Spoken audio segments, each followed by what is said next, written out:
Olá, boa noite a todos e todas. Estamos aqui numa quarta-feira com uma pessoa incrível, né? Um grande contador de histórias, uma pessoa de fala mansa, muito bonita, né? Que é Giba Pedrosa. E Giba, ele é contador de histórias, é pesquisador de literatura infantil e tradição desde 1987. Giba realiza apresentações e oficinas para adultos, educadores, crianças, é, além de intervenções e projetos sociais para empresas e ONGs, né? Giba, eu vou convidar você, tá certo? Agora. E Giba, ele. Eita, saudade! Olha, já tem gente aí com saudade de você, Giba. E Giba, ele traz um. Ele foi redator, produtor cultural, né? E tá com um projeto lindo agora aí, que é o Giba Contos, né? Um projeto do O Sorriso do Pisador de Pedras, né? Oi, Era pra... Giba! Tudo bom? Tudo bem, como diz minha tia, tirando o que está ruim, está bom. Isilda, querida, também estou com saudade de vocês daí de São Caetano. Mas hoje a gente tem essa figura massa que é Giba aí, que tem muita coisa para tratar com a gente. Uma delicadeza, uma sensibilidade incrível nos livros, nos seus livros, em tudo, né? E essa série de vídeos aí tá. Quando eu li o release, eu digo, meu Deus, que coisa linda, maravilhosa. Quer falar um pouquinho, Giba, sobre o que é esse O Sorriso do Pisador de Pedras? Ah, daqui a pouco, bem Daqui a na pouco, hora né? propícia, quando a gente for falar sobre esse assunto, eu falo. Giba, o que são temas sensíveis para as crianças? O que são temas sensíveis para as crianças? Uhum. Bom, antes de mais nada, boa noite a todos, prazer estar aqui com vocês. Eu estou muito despenteado, desculpe meu cabelo, sim, que é muito bastante, não deu tempo de eu me arrumar direito. Bem, eu acho que todo tema é sensível para a criança, todo tema é importante para a criança. Todo tema, por mais aparentemente leve, bobo, entre aspas, brincante, ele é caro, ele é importante para o universo da criança, para o seu crescimento, né? E por isso que eu acho que a literatura infantil, e quem escreve com consciência, com verdade para as crianças, né? Respeitando a inteligência da criança, sabe disso. Sabe que quem escreve para a criança sabe que a literatura, a boa literatura, é para fazer pensar, é para fazer rir, é para fazer cócegas no coração, é para fazer você caminhar melhor pela vida. Tem uma frase da Tatiana Belink que eu gosto muito, né, da Tatiana, não, da neta da Tatiana Belink, que hoje já está bem grandona, mas quando perguntaram a ela, quando ela tinha uns 5, 6 anos, o que era uma boa história, a menina respondeu, uma boa história é uma história que faz pensar, faz rir, dá medo, né, ou deixa a gente curioso. E se tiver tudo isso junto, aí é melhor ainda. Né? E é isso que a criança espera de uma boa história contada, lida, narrada, né? Que a gente respeite essa inteligência da criança. E qual o papel dos pais, mães, responsáveis, cuidadores das crianças, né? Em relação à chegança dessas histórias na vida dessas crianças? Eu acho essa pergunta é muito boa. Acho que esse papel ele é fundamental. Né? A gente tem que ter um cuidado. Eu acho que a função do pai, do educador, né? É fundamental no sentido assim da gente ter um cuidado de saber a arte de empinar pipa, que eu chamo. O momento exato em que você solta a linha da pipa e deixa a criança sozinha no seu mundo, no seu imaginário, e o momento que você tem que puxar a linha para o chão, para a realidade. Né? E isso é uma arte muito difícil, porque para executar essa arte de empinar pipa, né, a gente tem que treinar o nosso olhar criança, que é a forma como a criança olha para o mundo. O olhar criança, ele é diferente do olhar adulto. O olhar criança é aquele olhar que brinca e passeia com as coisas pelo mundo. E com isso vai construindo o mundo à sua volta e o mundo dentro de si. O olhar do adulto não, ele é um olhar pragmático, é um olhar que olha para frente. O Rubem Alves, nosso grande educador Rubem Alves, lá de Campinas, ele dizia que a gente tem que buscar o equilíbrio do olhar criança e do olhar adulto. E ele usava uma imagem para diferenciar esses olhares que eu gosto muito. Eu sempre gosto de falar dessa imagem que ele usava. Vamos imaginar uma mulher andando pela rua, caminhando de mão dadas com uma menininha lá dos seus 4 anos. A menina vai estar o tempo todo olhando para uma poça d'água, vai ver ali no reflexo do sol na água, vai ver uma carruagem, vai olhar para o reboco de uma parede, vai ver um velhinho sentado, vai olhar para uma nuvem no céu, vai ver um bule de café ou um jacaré, vai ver um cachorrinho lá longe correndo atrás de uma cadelinha. Que esse é o olho parabólico, o olhar parabólico da criança que brinca e captura todas as coisas do mundo. Enquanto a mulher vai estar puxando a menina pela mão e dizendo assim, olha para frente, menina. E esse é o olhar do adulto, é o olhar do olha para frente, menino. E o olhar da criança é esse olhar que brinca com as coisas do mundo. Nenhum dos dois está errado, os dois estão certos. O que a gente tem que buscar é o equilíbrio dos dois, né? E é esse o cuidado que, quando você falou do papel dos pais, educadores, é esse cuidado que a gente tem que ter. E eu gosto muito, mais uma vez, fazendo referência ao Rubem Alves, do conceito que ele tem de educador. Que educador não é só aquele profissional, professor da sala de aula fechada. O educador é o pai, é o tio, é o avô, é o pipoqueiro da esquina. Todo aquele que convive com a criança, né, na minha opinião também, para o bem ou para o mal, ele está educando, ou deseducando, no caso, às vezes. Né? E eu acho que é fundamental isso, a gente ter essa ciência de que a gente tem que desenvolver essa arte de empinar pipa, o momento de soltar a linha e o momento de prender. Né? E o que acontece é que o nosso olhar adulto, eles nos mete medo da fantasia, do imaginário e da arte. Né? Outro dia um amigo me chamou num canto e disse assim, outro dia não, faz tempo, né? Ele falou assim, que a gente quando vai ficando velho, acha que coisa de 10 anos atrás foi outro dia, né? Mas foi uns 10 anos atrás. Ele falou, Giba, eu estou muito preocupado com meu filho.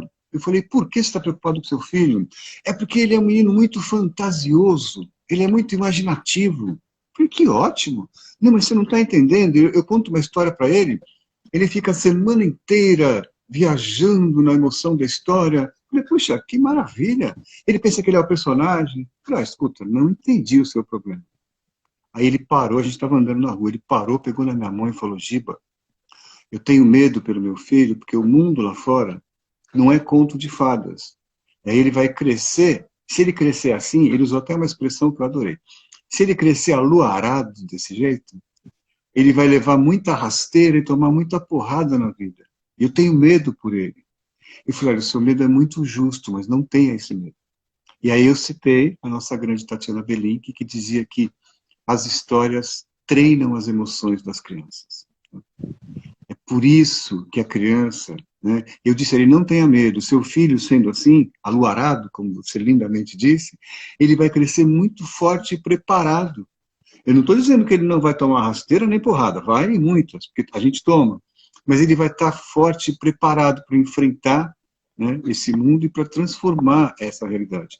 Por isso que a criança pede para ouvir muitas e muitas e muitas e muitas vezes a mesma história.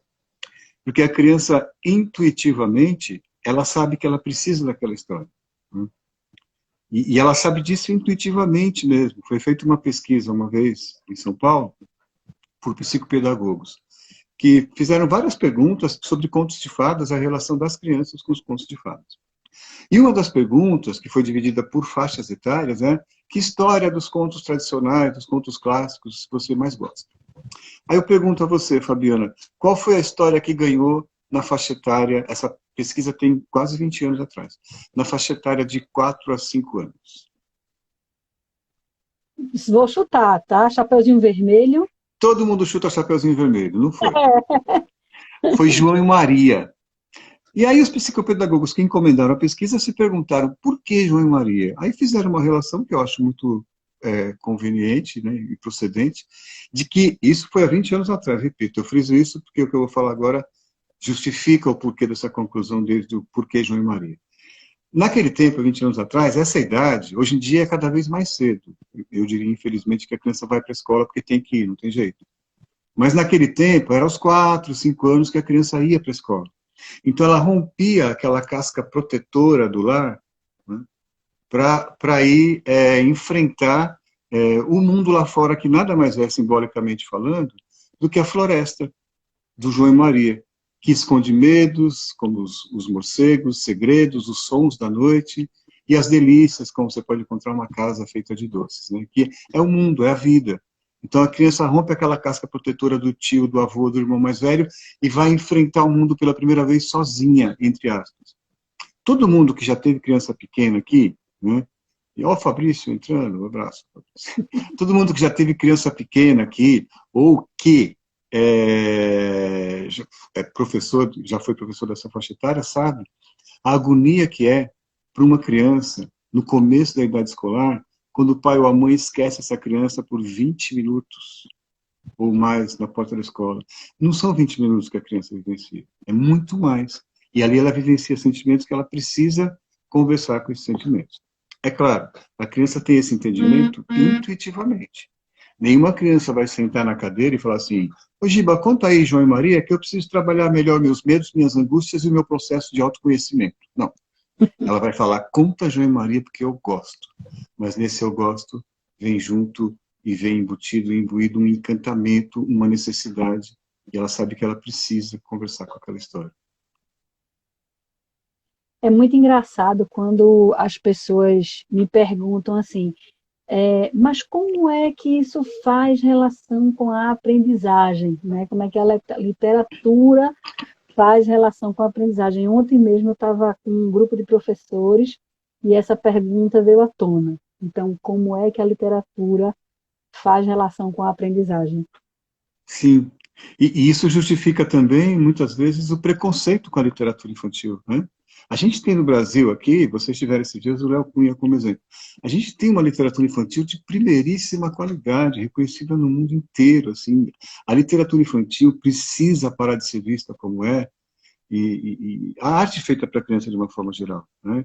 Precisa parar de ser chamada de livrinho, de musiquinha, de teatrinho. As pessoas precisam entender que isso é obra de arte. É obra de arte que faz pensar, sabe? A Companhia Ouro de Vidro, a editora, lançou agora um livro do Bertolt Brecht para as crianças, Se os Tubarões Fossem Homens, né?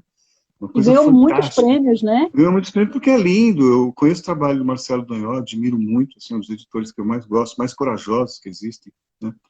E é isso que as pessoas precisam entender, que não é livrinho, né? Eu fico muito chateado, Fabiano, fico bravo não, chateado não, fico bravo não, fico aperreado, como você diz, no Nordeste, né? Quando eu vejo pessoas que vão, por exemplo, no antigo programa quando tinha o programa do Jô na televisão, né? Eu via muito ator falar assim: eu comecei a fazer teatro mesmo em 1989, porque até 89 eu só fazia teatro infantil. Dá vontade de, com todo respeito, socar um sujeito desse, porque não era teatro, então, que ele fazia, né? Ou então o menosprezo com que os autores que escrevem para adultos olhem para quem escreve para criança, né? Acham que quem escreve para criança é porque não conseguiu escrever um livro para adulto, nada disso, né? Tanto que é o contrário, muita gente que escreve literatura para adultos escreve livro com a mesma qualidade também para as crianças, mas porque são bons escritores, né? Então é isso que difere, assim. Então eu fico meio bravo mesmo, desculpa se eu me inflamei muito, mas eu fico bravo com esse desrespeito, que é um desrespeito à própria inteligência da criança, né? O livrinho, a historinha, e o educador percebe, passa muito por isso também, com o seu trabalho também, que muitas vezes é desvalorizado. O educador, vocês devem entender melhor do que eu isso, né? Os educadores são cobrados por metas, objetivos, né? E quando o educador se propõe ousadamente, corajosamente, a percorrer um caminho que se alimente do livro, da literatura, da obra de arte, né? Muitas vezes ele é pressionado, até mesmo por seus superiores, às vezes, que falam: mas onde você quer chegar? E se você está bonitinho, está floreando muito, vamos chegar ao objetivo, né? E isso me entristece muito também. Não, tem que haver objetivos, é claro, pedagógicos, mas eles precisam ser lúdico-pedagógicos. Eles precisam ser artísticos e pedagógicos também. A gente tem que dar a mão o tempo inteiro para as obras de arte, para a literatura, e o educador, o bibliotecário. Hoje eu participei de uma roda bem bacana, promovida pela Editora do Brasil, Penélope Martins, com bibliotecários. Participei, eu assisti, eu vi falas bem bacanas, né? E em todas as falas você percebe como que esses profissionais que deveriam ter um altar erguido para eles, né? Eles são muito desrespeitados no seu trabalho e são muito, têm uma atitude muito quixotesca às vezes, né? Por isso que eu acho que é importante essa reflexão que a gente está fazendo aqui hoje. Penélope até, ela tá aí, né? E ela até Ah, tá disse que aí? Ai, meu Deus, ainda bem que eu não falei mal dela.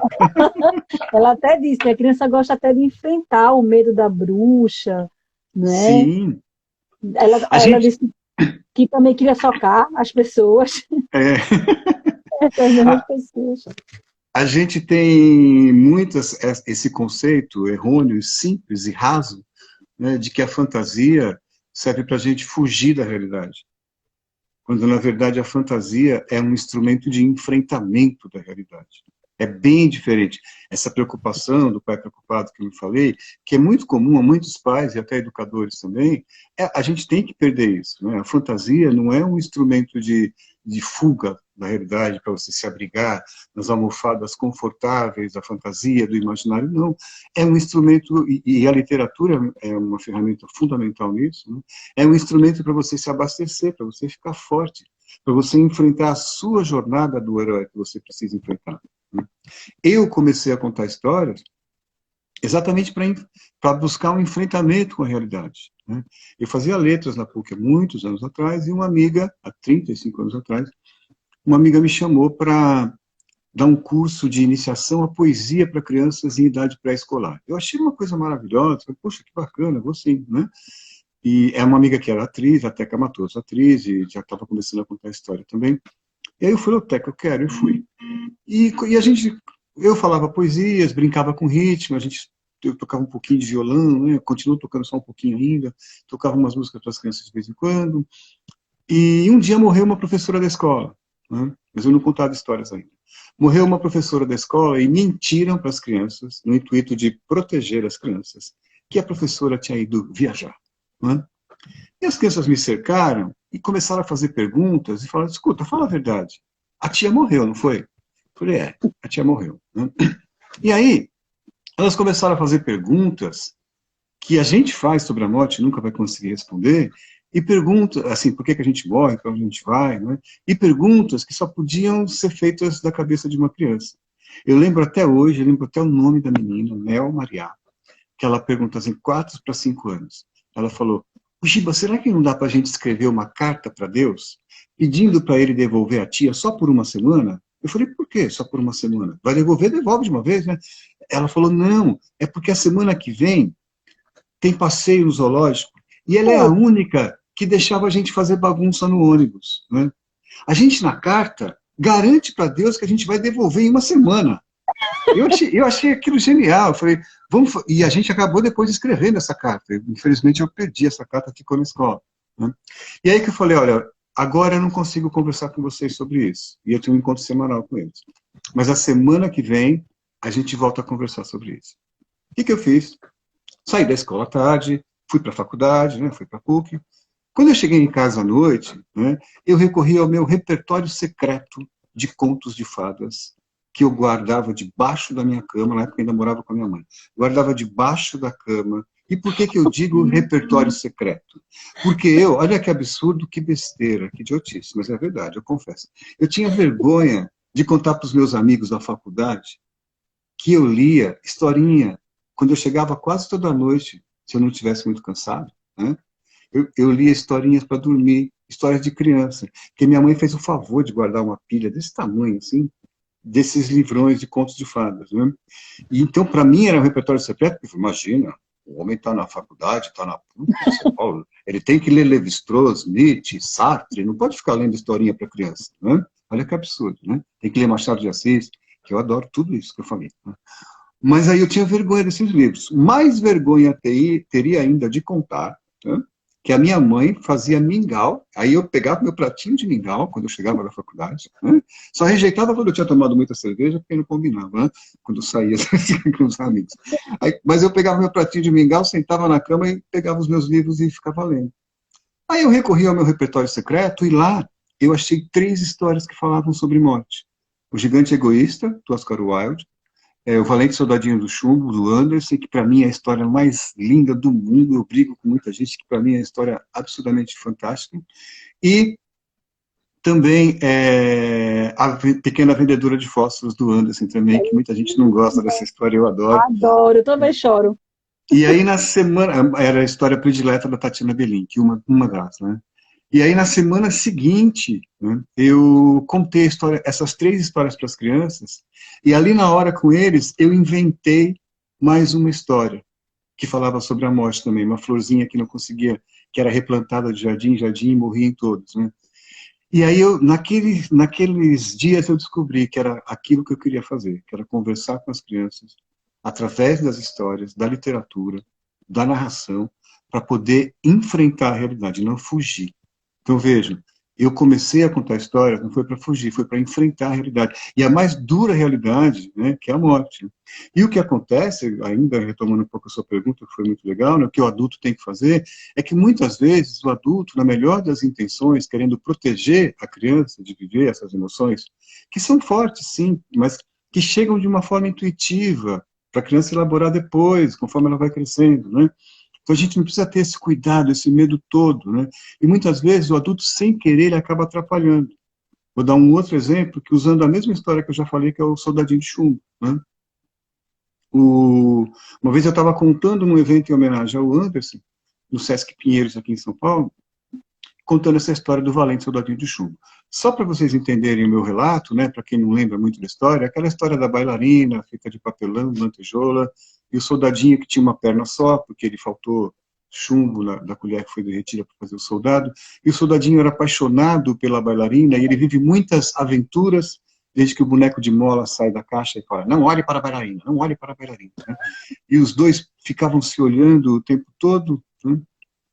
E aí ele vai para dentro da barriga de um peixe, né? Depois ele é encontrado na mesma casa de onde ele saiu, a cozinheira abre e tem o soldadinho de chumbo lá dentro, ora, o soldadinho voltou, né? E mais uma vez ele é colocado em cima da mesa, cheia de brinquedos do menino, e vê lá no outro canto da mesa a bailarina. E ele achava que ela era igual a ele, porque ela tinha uma perna levantada no ar, fazendo um movimento de bailarina, e ele tinha uma perna só. Né? Só que ela morava num castelo, e ele numa caixa apertada com os companheiros. E ele olha para ela como se a chamasse. Nessa hora, né, entra um menino, amigo do dono da casa, pega o soldadinho, por traquinagem ou descuido, deixa o soldadinho cair na lareira acesa, e ele começa a queimar, mas no texto do Anderson, lindamente diz que ele achava que era o fogo do amor que o queimava. E aí ele olha para a bailarina como se a chamasse. Né? E ela parece que ouviu, porque vem uma forte rajada de vento lá de fora, levanta a bailarina no ar, ela dá 3 rodopios e cai sobre o soldadinho como se o abraçasse. E o Anderson termina a história exatamente com essa frase, que eu não mudo uma vírgula, eu conto exatamente assim. Ele termina assim. Na manhã seguinte, quando foi limpar a casa, a criada encontrou na lareira já apagada uma bolota de chumbo no formato de um coração. E no meio, uma lantejoula que brilhava, que era o colar da bailarina. Aí quando eu terminei de contar essa história, exatamente assim, né, eu senti que os pais estavam me olhando com aquela cara de vou te pegar lá fora. Né?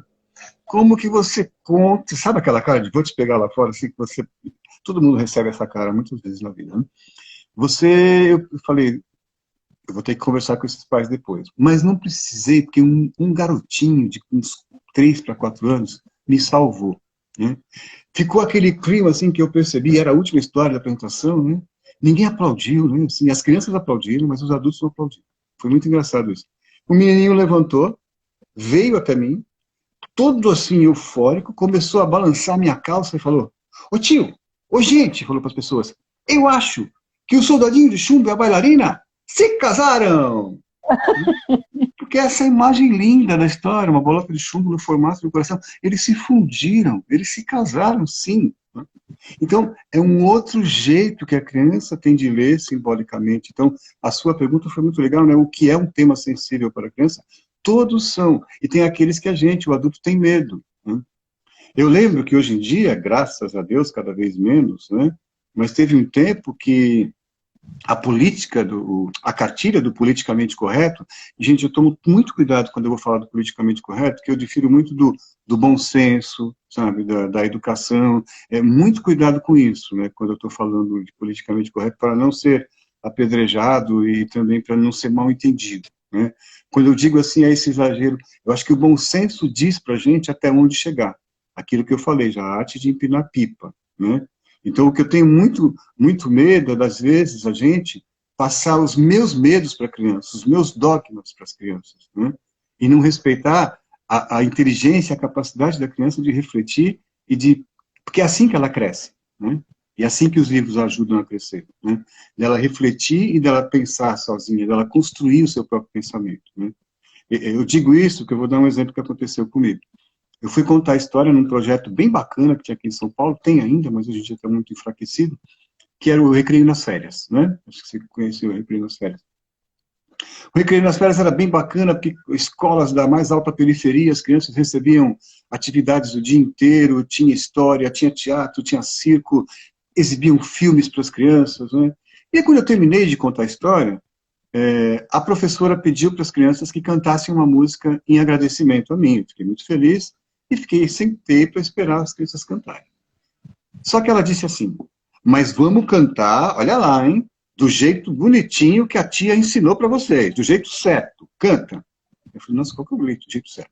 As crianças cantaram assim, não atire o pau no gato, pois o gato é nosso amigo, go. Aí eu agradeci muito nas crianças, aí no final fui tomar um café com a professora e a coordenadora pedagógica da escola, e eu não estava me aguentando com aquilo, eu perguntei, por que vocês ensinaram as crianças a cantar desse jeito? Foi aí que eu conheci, existia mesmo, para quem não conheceu, uma cartilha que alterava todas as letras das cantigas infantis com justificativas absurdas. Por exemplo, não se pode cantar A Barata Diz que Tem 7 Saias de Filó. Sabe por quê? Justificativa. Estimula o consumismo das meninas. Não sei onde chegar. Em relação ao gato, aí a professora que me falou, nem precisei ler na cartilha. Você não sabe? Aí está escrito e a gente concorda que a criança que cresce repetindo atirei o pão no gato, corre o sério risco de crescer uma criança violenta, agressiva e perigosa. Falei, gente, eu atirei o pão no gato a vida inteira, não matei ninguém até hoje. Assim, mal mato uma mosca, uma barata, então eu acho que isso não procede, assim. Mas elas teimosas ali brigando comigo, bom, meu relato não acabou ainda. E aí a gente foi, elas foram me levar até o portão, e no caminho, dentro desse projeto, eles passavam filmes para as crianças. Entre um filme e outro, deixavam as crianças assistirem televisão. Até aí normal. Mas adivinhem o que as crianças, na companhia das crianças mais velhas, estavam assistindo, as crianças que cantaram para mim, Cidade Alerta do Datena. Aí eu parei as duas, eu falei, papai do céu, muito obrigado pelo exemplo. Juro, eu segurei as duas pelas mãos, né? Elas estavam abrindo o portão para ir embora. Eu falei, não, agora eu não vou embora mais. Sabe por quê? Escuta, me explica uma coisa. Então a gente não pode cantar Tirei o Pão no Gato e pode assistir aquilo? Né? Aí a diretora ficou envergonhada, a coordenadora pedagógica. Eu vou desligar. Não, deixa lá. Você não vai desligar, não. Agora deixa eu assistir. Só me explica. Eu quero uma explicação. Né? E aí a gente, olha o que aconteceu. A gente voltou para a sala, continuamos a conversa por mais uns 30, 40 minutos, e depois foi muito legal, que assim, um mês depois eu estava de volta naquela escola para ter uma conversa parecida com a que a gente está tendo aqui hoje com os educadores da escola. Então, nesse sentido, foi muito legal, nesse sentido que elas se abriram para discussão, para reflexão, porque não tinha como não perceber o paradoxo que elas estavam cometendo ali, sabe? Então, você pode assistir um programa que você espreme e sai sangue, e não pode ouvir o Soldadinho de Chumbo, não pode cantar Tirei o Pão no Gato. Né? Então, é essa incoerência que... E, gente, eu não estou falando isso aqui querendo crucificar os pais, os educadores, eu entendo perfeitamente a preocupação de todos eles. Né? Então, por isso que eu acho, voltando ainda à sua pergunta foi legal que ela dá para a gente ir embora. Né? O que é um tema sensível para as crianças, né? E o que o educador e os pais precisam fazer para lidar com esses temas, e como a literatura pode ajudar, né? Eu acho que é isso, é estar distraidamente atento para saber a hora de soltar a linha da pipa e deixar a criança aí sozinha, né, voando, e a hora de prender um pouco a linha da pipa, assim, né? Mas nunca prender de uma forma abrupta, assim, nunca enrolar a linha do carretel de uma forma abrupta, com muita suavidade e respeitando o tempo da criança também. Porque cada criança tem um tempo diferente. E eu sei que isso é muito difícil, exercitar esse olhar criança da gente, né? E é muito difícil, porque é difícil hoje em dia até para a própria criança também, né? A criança também tem dificuldade de expressar o seu olhar criança, porque a infância vem sendo vilipendiada, vem sendo roubada a cada dia e cada dia mais. E isso acontece muito. Outro dia um amigo me contou que um exemplo de como às vezes é a própria criança que limita esse olhar. Ele levou o neto para assistir uma narração de histórias em uma unidade do Sesc aqui de São Paulo. E a moça estava contando com objetos, ela pegou um papel bonito de celofane azul, assim, e ficou fazendo que era um mar, chacoalhando, e colocou um barquinho de papel branco que ia navegando sobre o mar. E o menininho, assim, pequenininho, né, catatauzinho, ficou olhando, assim, ele estava extasiado com aquele mar, né, e a moça contava super bem, com uma voz bonita, suave, né, e, e aí o avô, percebendo o encantamento do neto, né, olhou para ele e falou assim: que mar bonito, né, filho? Ele, é. Ô, vô, é só um pedacinho de papel e o outro assim voando em cima, não é mar, não. Quer dizer, o menino, assim, né, na hora, veio aquela coisa da censura. Então, a gente tem que ter muito cuidado mesmo, muita delicadeza em lidar com esses temas. A gente estava recebendo, inclusive, Zilda, né, que é aí de São Caetano. Ela disse um livro que, inclusive, ela gosta muito, né, para o tema da morte, é A Árvore das Lembranças. Ah, eu Né? adoro também. É, e Luciana falou que quando falava sobre morte, o primeiro livro dela foi Eu Vi Mamãe Nascer, e ficou muito comovida porque toda semana ela renovava o livro, né? Então ela coloca que essa coisa do equilíbrio realmente é bem importante. Ivani disse que você é sempre perfeito em suas colocações. Oh, Já obrigado. Ela também. mandaram um beijo para você, Elaine Augusto, né? E eu Manda achei dois. interessante duas perguntas. Uma de Silviane Sclia, né, que é a seguinte: e esse movimento louco de rejeição à literatura que trata de bruxas e seres extraordinários? E Ana Paula Ponce, que colocou uma outra pergunta que disse assim: Giba, você fala na moral da história, no final? Nossa, boas perguntas. Como diria meu amigo Robin, boa pergunta, Batman. É, a primeira pergunta sobre o As bruxas e os preconceito. seres, isso, e os seres Ah, extraordinários. tá, eu vou primeiro na primeira. Primeiro na primeira, claro. As bruxas de ser extraordinárias. Essa é uma coisa bem interessante, viu? Porque eu tomo muito cuidado com isso também, e eu tenho profundo respeito. A gente que conta histórias, a gente que escreve para criança, que conta histórias, que é mediador de leitura, que é professor, que é bibliotecário, que é envolvido com livro, com obra de arte, a gente aprende a ter um profundo respeito, né, por todas as culturas, por todas as etnias, por todas as religiões. A gente aprende a respeitar infinitamente todas as crenças, as sabedorias e as sabenças populares e étnicas do mundo inteiro.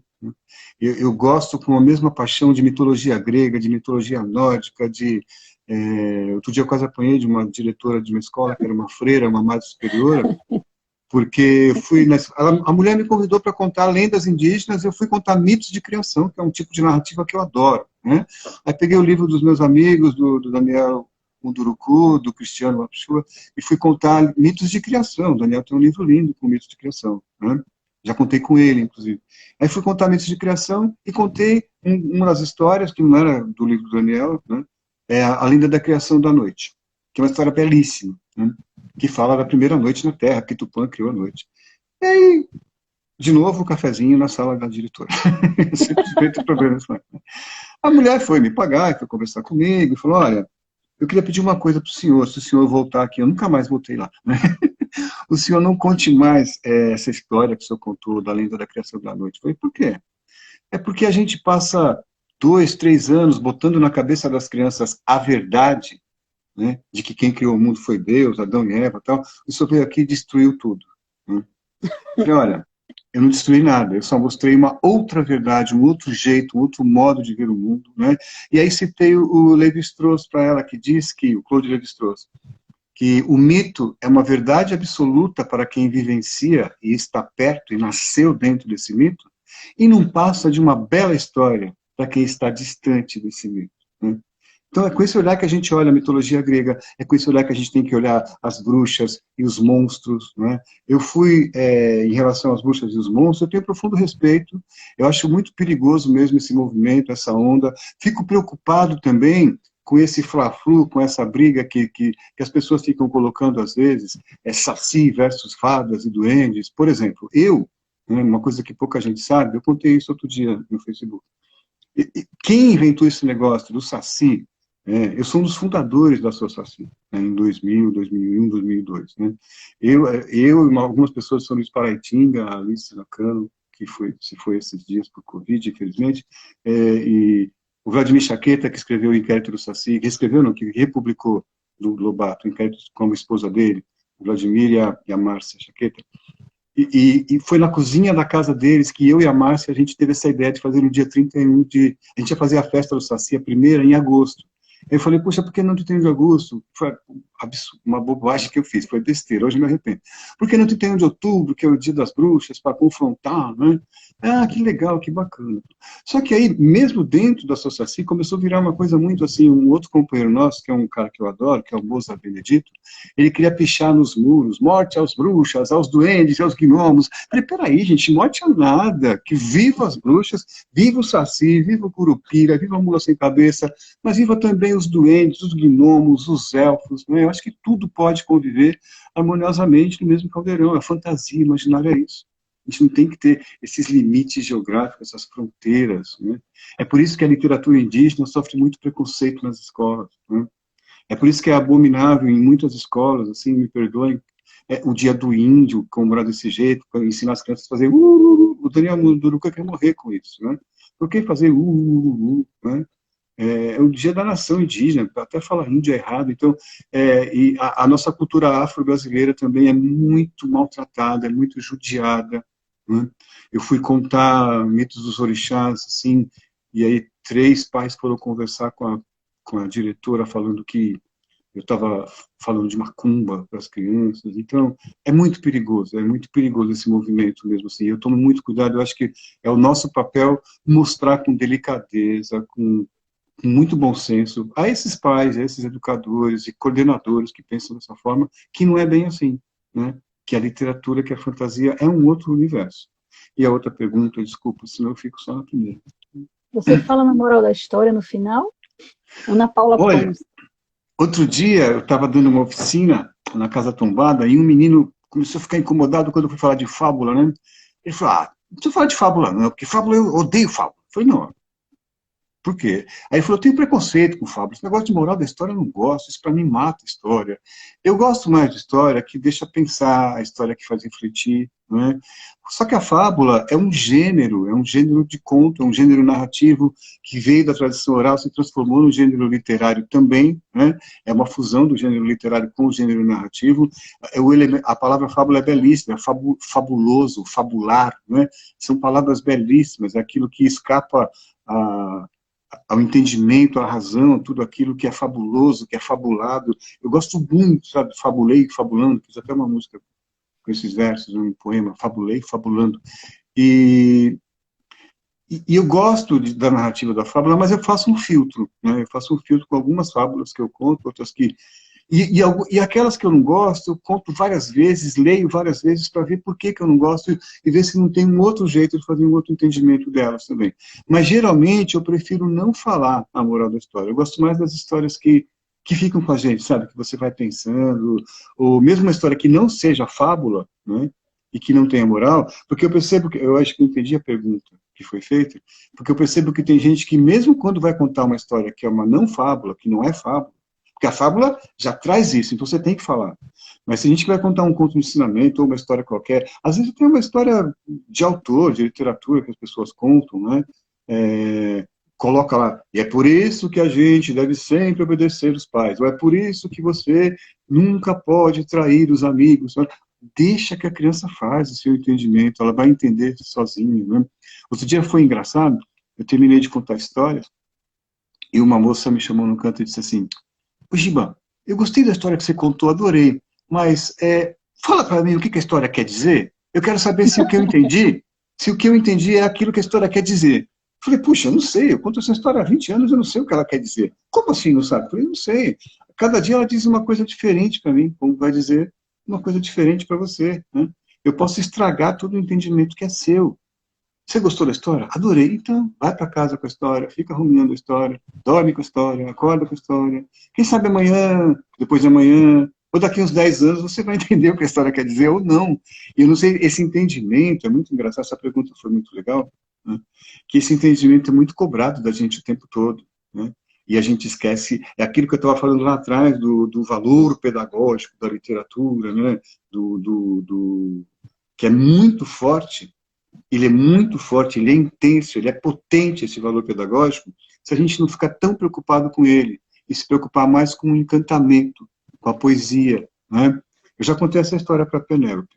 Uma vez eu fui apresentar um livro meu de poesia para uma editora, que eu não vou dizer o nome, ela leu e falou assim, é muito literário para criança.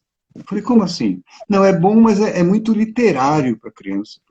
O que ela quis dizer é que eu tinha... Ela até falou, ela falou, você não quer dar uma mexida, deixar ele mais facilzinho? Então isso me ofendeu muito, porque eu falei, poxa, e ao mesmo tempo foi um elogio, porque, bom, se é literário é porque é bom, porque por que literário para criança? Para criança não pode ser? Então fazer poesia para criança é rimar sabão com macarrão, já está ótimo, porque a criança não vai ser capaz de entender. Isso que é o tal do desrespeito à inteligência infantil.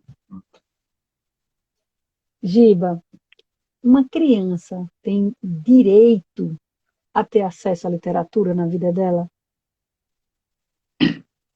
Sim, tem o direito, tem a necessidade, né?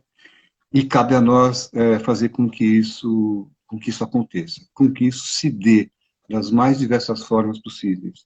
Da leitura de um livro, da narração de uma história, do incentivo à criança a buscar os livros nas bibliotecas, né, em casa, biblioteca da escola, do bairro, em casa, da criança cutucar o pai, mesmo se os pais não tiverem o hábito de ler, né? Então, acho que toda criança tem direito. Eu fui um menino, hoje eu estava vendo a conversa de manhã, no encontro de mediadores de leitura e bibliotecários, que é linda, que a Penélope fez, uma das pessoas que organizou, que ajudou, e eu fiquei lembrando, assim, como mexeu na minha memória afetiva de quando eu era criança, que eu ia fazer trabalho na escola, para a escola, que eu ia na biblioteca da Vila Guilherme, aqui na periferia de São Paulo, né? Eu tenho muito carinho todas as imagens, né? E às vezes, assim, eu e um outro amigo, as crianças iam embora quando terminava o objeto da pesquisa que a gente foi fazer lá, com um objetivo pedagógico muito específico, o tema tal, a gente pegava o livro e pesquisava, a gente ia na aula de literatura, eu e ele, e a gente ficava mais 3, 4 horas, né? E eu fazia uma coisa muito engraçada, que às vezes eu cabulava a aula para ir na biblioteca. Era uma coisa absurda, porque eu sabia, no fundo, que não estava fazendo uma coisa tão errada assim. Puxa, eu estava na biblioteca, né?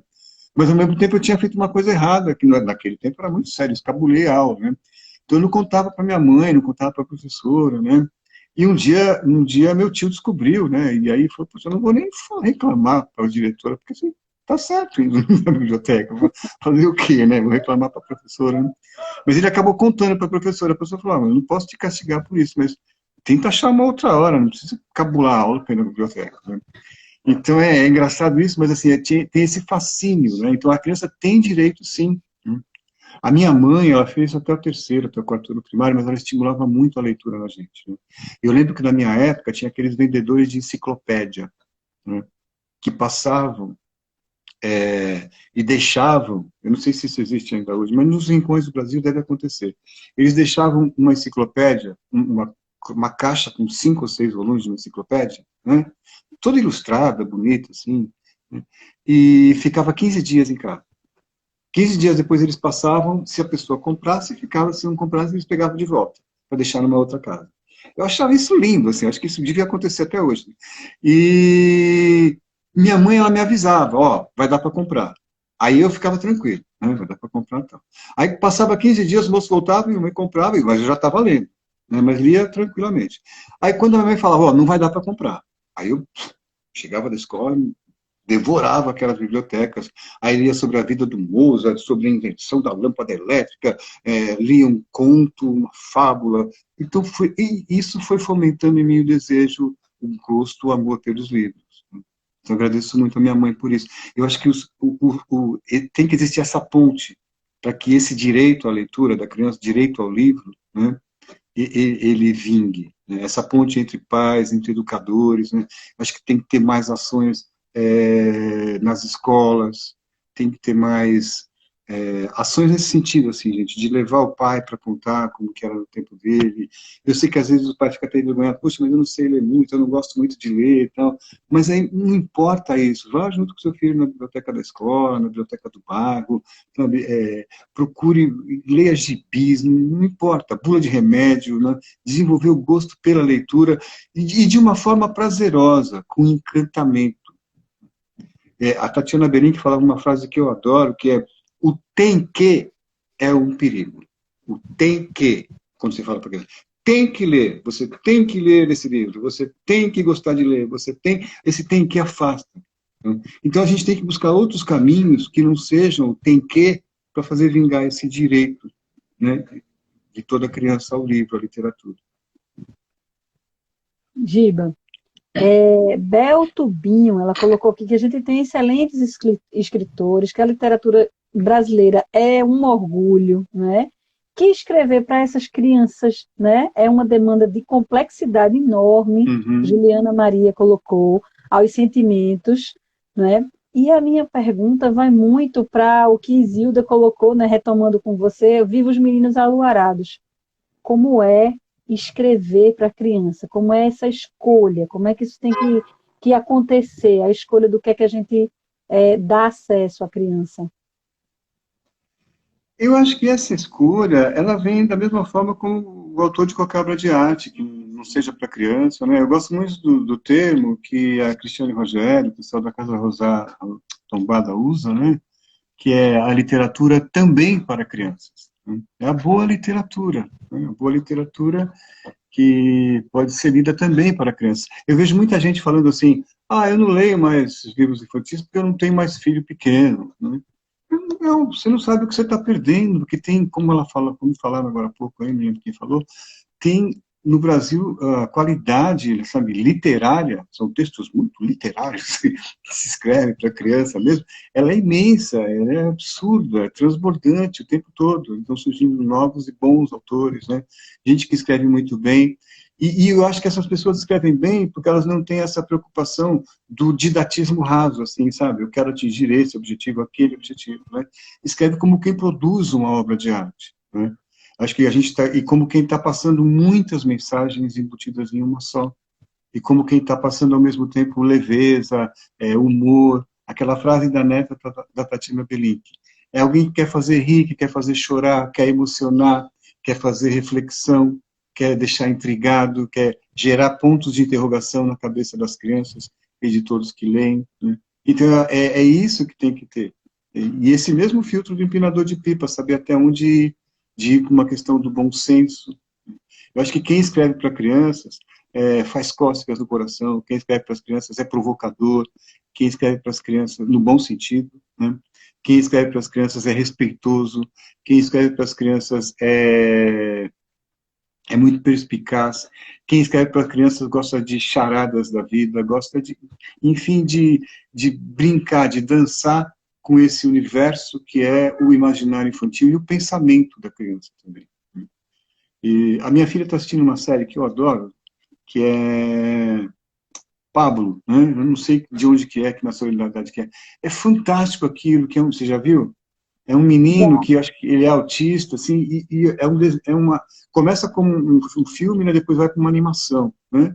Quando entra dentro da cabeça do menino, para os desenhos dele, que ele não fala com ninguém, né? Ele só se comunica através dos desenhos. E aquilo para mim é fantástico, assim. Eu falei, gente, o roteirista que fez isso é um cara genial, né? Aí fui ver, é um grande escritor inglês que escreve para criança há muito tempo.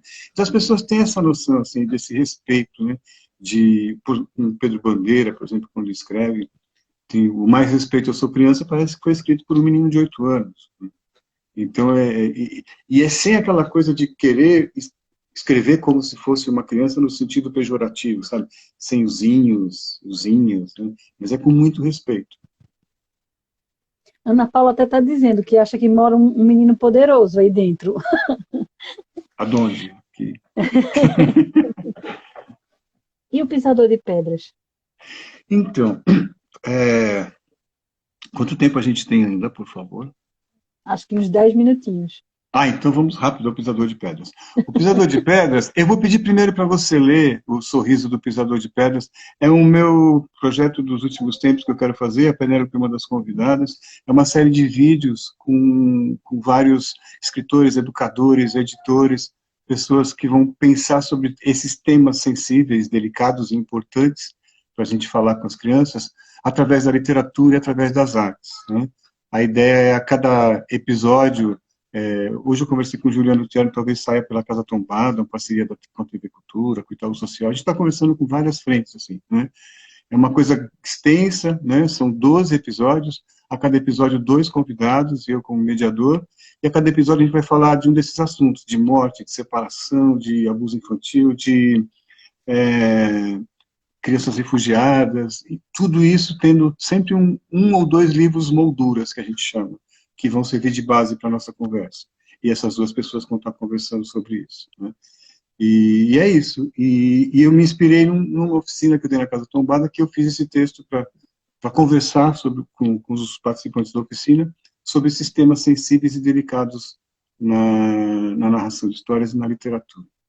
Aí eu É peço para lindo. você ler, peço Leio, para é você lindo. ler agora, e aí a gente conversa mais um pouquinho e eu dou tchau. O Sorriso do Pisador de Pedras. O que pode haver de comum entre educadores, pais, escritores, tios, avós e todos aqueles que convivem com as crianças? Todos eles são, ou deveriam ter, a postura do pisador de pedras. No caminho do crescimento, existiram sempre as pedras. O pisador de pedras é aquele que caminha ao lado da criança e sente com ela o arder e o incômodo das pequeninas pedras pontiagudas, das pequenas decepções e frustrações. Muitos se apressam e tentam retirar essas pedras do caminho. Mas o pisador de pedras pisa junto com a criança e sorri. O pisador de pedras é aquele que caminha um pouco atrás e observa distante a indignação, a hesitação da criança diante de uma pedra que incomoda, sempre com sua sombra ao alcance para que possa ser vista, mas sem ofuscar o caminho da criança. Então sorri quando esta o olha e pede a sua ajuda, se oferecendo para pisar em seu lugar, se ela ainda não estiver pronta. O pisador de pedras também pode caminhar um pouco à frente. Vez em quando, olha para trás e observa a criança que hesita entre desistir ou desviar o caminho diante das pedras enormes que não podem ser pisadas por seus pés ainda frágeis. E então, ele se aproxima e, como uma seta distraidamente atenta, sopra a direção a ser seguida sem impor isso como uma obrigação. Apenas sugere e espera que a criança pondere e siga, se estiver pronta para isso. O pisador de pedras nunca esconde as pedras, nunca finge que elas não existam, nunca se nega a atender à presença delas e nunca diz que elas não são assunto de criança e que a sua presença nos caminhos não deva ser questionada. Ele sempre sorri, mesmo quando não sabe o que fazer diante delas. E quando ambos continuam a caminhada, é que chegam ao riacho das tranquilas águas e aliviam os pés das pedras pisadas juntos. E então a criança e o pisador de pedras sorriem um para o outro e no silêncio ornado de palavras mudas e cheias de confiança, sabem que estarão sempre juntos enquanto cada um segue o seu caminho. É lindo esse texto. Eu fiz muito inspirado nisso, nesse sentimento que eu tenho assim, da literatura, do livro, e que a gente não pode realmente esconder as pedras, elas existem, né? Voltando lá para o começo da minha fala, quando o pai fala que legitimamente se preocupava com o filho que ia crescer e sofrer muitas decepções na vida e tinha medo de que a fantasia o deixasse fragilizado, quando é o contrário, a fantasia nos fortalece e a boa literatura serve para isso, para que a gente pise nessas pedras, para que a gente e não é uma coisa forte no sentido assim de vamos fazer as crianças sofrerem, nada disso. É para que a gente pise juntos, né? Às vezes ficar distante, às vezes se aproximar mais, né? E de saber fazer isso. E os livros são um grande instrumento que a gente tem a nosso favor. Então, não esconder essas pedras nunca, né? É fundamental. E a literatura é um grande instrumento que a gente tem como educador, como pai, nesse sentido ajuda muito. Giba, tem gente aqui que já mandou um bocado, já recebi um bocado de WhatsApp perguntando se a gente pode realmente publicar esse texto no Pode, blog. pode, pode. A gente vai É um publicar. texto que eu fiz para os educadores, para os pais, assim, eu tenho, se um dia for usar em alguma coisa, alguma publicação, não tem problema nenhum, mas pode usar. Só não tirar meu nome. Não, de jeito nenhum. Tem que dar o crédito. Quem foi seu ensinador de pipas, de empinar pipas? Muitos, viu? Minha avó, minha avó manhota, que me ensinava tudo nos versos, uma baiana porreta, como se diz no Nordeste, né? Nas boas, assim. Nasceu lá no sertão do Nordeste, principalmente a minha avó. Minha avó foi uma grande, né?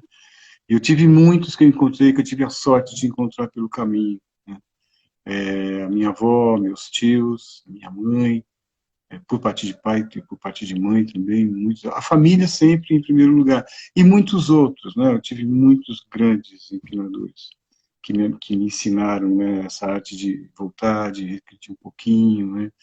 Perdi um deles agora há pouco tempo atrás, que foi o João Caiado, que é meu grande companheiro, assim, meu irmão mais velho, né, que me ensinava muito, a gente se falava 3, 4 vezes por dia, todos os dias, assim. Sinto muito ainda a falta e a perda dele, assim. A gente estava com um projeto lindo lá na TV Cultura, que a gente estava fazendo junto, que era o Contos para Dar Boa Noite, né? Ele tinha 75 anos, mas era um menino, assim, cheio de entusiasmo, né? A Tatiana Belin, que sem dúvida alguma foi uma grande, na vida, como pessoa, assim, é uma avó que eu, postiça, né? A gente não tem o mesmo sangue de família, mas eu tinha um envolvimento muito forte, me emocionou muito a falar dela, porque eu ia na casa da Tatiana quase toda semana, às vezes 2, 3 vezes por semana, né? No final da vida, agora que ela estava perdendo a visão, eu lia para ela, às vezes até as coisas que ela escrevia na pranchetazinha, com lápis, com a caneta, ela não entendia direito o que ela mesma escrevia, e ela dava para eu ler e falava, veja se eu escrevi tal coisa. Ela falava e eu conferia que estava escrito aquilo mesmo que ela tinha pensado, né? E lia livros para ela, lia jornais para ela, né? Tanto que, assim, eu tenho muito orgulho, e a minha filha, que tem 4 anos, também tem muito orgulho disso, né? A máquina de escrever da Tatiana Belin, que mora aqui em casa, que a família me deu, né, de presente, assim. E a minha filha, quando vem alguém em casa, ela fala, cuidado que essa máquina é da Tatiana Belin, que ela vai na estante, pega o livro da Tatiana Belin, que mostra, assim, né? Minha filha tem 4 anos, ela adora literatura, adora os livros, assim. Então, eu acho que eu tive muitos, graças a Deus, eu tive muitos, muitos que me ajudaram nesse sentido, assim. Meimune Eulina é o nome do perfil que está aqui. Diz que passaria horas ouvindo suas colocações e conhecimentos. Obrigado. Né? Tá dando os parabéns a você. E Belzinha Lima também, o nome do perfil, que ouviria você, e que ouvir você comprova o quanto a literatura encanta, dignifica e liberta. E está agradecendo pela sua partilha, Eu que Giba. agradeço. E eu queria mencionar a Luciana Tambonski, que está falando que meu Tambunski, né? primeiro... Como que é? Tambonski. Tambunski. Tambonski. Que meu primeiro livro que falava sobre morte foi Eu Vi Mamãe Nascer. Eu não conheço esse livro, vou procurar. Fiquei tão comovida e toda semana renovava o livro. Eu falei muito desse assunto, né? Eu também vou procurar esse livro que eu não conheço. Né? Depois me manda direitinho o nome do autor. Peça para ela mandar. Peço, Eu peço falei sim. em Peça pela Amanda, eu quero deixar aqui minhas redes sociais, né? Meu Facebook é Por Giba favor. Pedrosa, e eu tenho um canal no YouTube que chama Giba Contos. Eu sou muito preguiçoso, a Penélope, se ela estiver ainda, ela sabe disso, né? Que ela me ajudou muito, né? Eu tenho um programa com a minha filha chamado Cafuné, onde a Olivia tem 4 anos, ela indica livros de literatura infantil. Ela que escolhe os livros, assim, eu leio para ela, a gente brinca com isso, né? E os bonecos dela apresentam o programa junto com a gente. É super divertido, assim, o programa, né? E a gente está preparando a gente tem outro programa que é o Teatro Azul, que eu fiz uma caixa de leite virar teatro, assim, então a gente já encenou Cinderela e Cinderela não, foi Chapeuzinho Vermelho, é que a gente não achou o dedoche da Chapeuzinho e a Cinderela substituiu o Chapeuzinho Vermelho. Mas foi Chapeuzinho Vermelho e a Pequena Sereia. E a gente faz tudo, ela pinta o cenário, a gente constrói os objetos de cena, é uma caixa de leite desse tamanho que a gente faz com o dedoche, é bem legal. E a gente está estreando um programa novo, não sei quanto, a gente está preparando ainda, que é o Show do Venceslau, que é um boneco poeta que vai entrevistar, tem os bonequinhos dos Beatles, que ela adora os Beatles, e ela vai entrevistar a banda que toca no programa, é um talk show, é os Beatles. Né?